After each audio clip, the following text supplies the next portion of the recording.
La questione è molto complicata. Allora, io sulla questione di Napolitano non sono molto d'accordo su quello che ha fatto ieri, neanche io.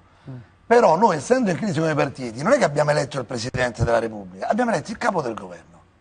Quando si sono fatte le elezioni del Presidente della Repubblica. Lui è tornato quando si è insediato e ci ha fatto un discorso chiaro.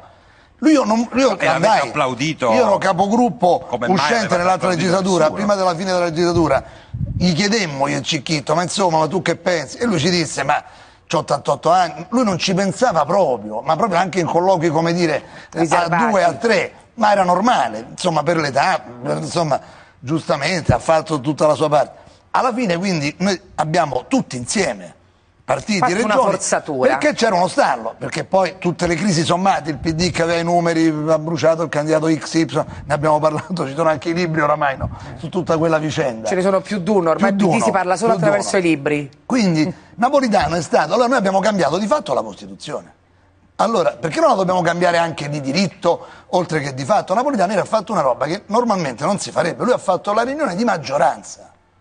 E insomma non si fa questa cosa come è scritto nella Costituzione. Io che sono contro le ipocrisie so che abbiamo di fatto il capo del governo operativo è Napolitano e quindi ha chiamato quelli per fare. Che fa? Le relazioni esterne? Il capo del governo è il numero 2 del governo. È il numero 2. Quindi Alfano è il numero 3 e via via. Come in Francia. È come in Francia. In Francia c'è il Presidente della Repubblica, Hollande e poi c'è il Primo Ministro.